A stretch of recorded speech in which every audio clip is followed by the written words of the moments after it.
welcome to my first episode of Raid the Dungeon. And today we're gonna talk about the new event, the Cherry Blossom event. So let's get started. As we can see here, we have it here, the Cherry Blossom event. We have a few rewards inside, but first, before we talk about the rewards, we'll talk about how to get these cherry blossoms. So the first source of the cherry blossoms is the daily login reward. So you can see here, we can claim it daily and we get 2,250 flowers. The next income source is the dice game. So simply by rolling the dice, we make our rounds, and once we finished a few rounds, we get a certain amount of the cherry blossoms.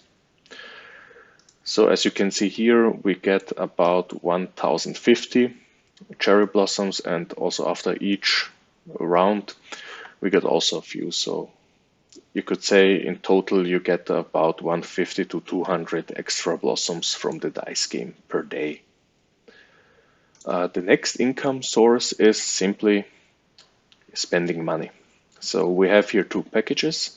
We have the one for 8,000 quest points, and this is you can only buy only once.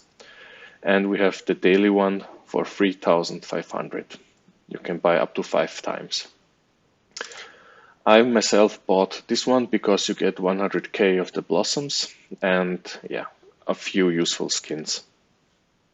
So I would definitely recommend buying this package, as in most events, you get the most for your money out of here. And the last income source is simply adventure. But this is a little bit more complicated to calculate how much blossoms you can get out of it. Because first of all, you only get blossoms when you kill goblins. So if you are a free-to-play player and you don't have the monthly pass, then you have to use this watch ads to get more goblins, and in order also to get the cherry blossoms. If you have the month pass, you simply get them here, unlimited, and what you also have is the game speed. So you clear faster the adventure, and therefore you also can get or kill more goblins, and that means more blossoms. Also, what is important are the relics. You have here 3 relics for the goblin, so that the goblin appears more often, and also that you get more rewards.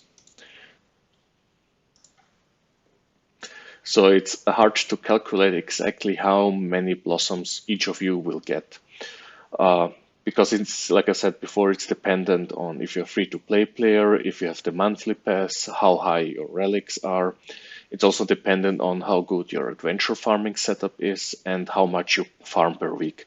So in my example here, I farm 6 days a week, mostly about 23 hours a day.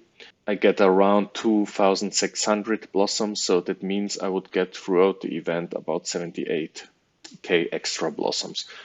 But like mentioned before, for each of you it's different and you have to calculate it for yourself.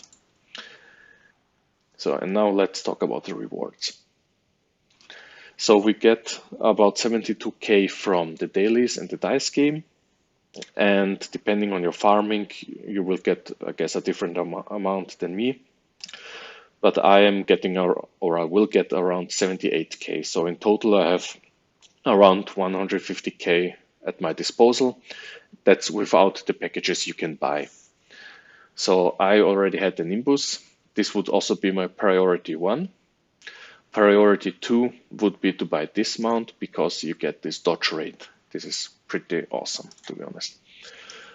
From the skins, they're not that great. Maybe if you don't have, you could buy this, but then again, 10k for this skin, in my opinion, it's too much. And from time to time in other events, you can also get this kind of skin, maybe from some lucky boxes and so on. Don't buy these games. This one is a trap from the developers, because if you have 3 level 5 games, that's in level 4 games, it would be 12 level 4 games, and in level 3 games, it would be 48 level 3 games. That means in order to farm 48 level 3 gems, you would need around 50 Rift runs. So if I scroll down, you can see you can buy here also Mark of the Rift. So for example, you could buy 5 of these packages, would get 50 Mark of the Rift. You could do 50 Rifts and would get the same amount of gems you would get from this package. But you see here, you pay 3,500 blossoms. Here you would pay 5 times 250, so you pay only a third. So don't buy gems. About these earrings, I would buy 1 pair of these ones simply for the collection. If you have a high roll, they are good for beginners, but for advanced players, they are not that great because you simply use Rift Advanced reward rate, which is, in my opinion, not worth it. The rest of here, these eternal items, if you're a beginner, you could buy one of these weapons to get a small boost. You could also buy eternal equipment vouchers to get some equipment to start with. That's not bad. But other than that, all of this other stuff is pretty much useless or too expensive. So what I would do, or what I am doing, is I'm focusing on the dungeon tickets because you have a daily limitation on how much dungeons you can do. That's also depending on your VIP level. So the rest of my blossoms will go to the dungeon tickets. So that's it for today. I hope you enjoyed this video, and if you liked it, then please subscribe, leave me a like, and hopefully I will do some more videos in the future. See you.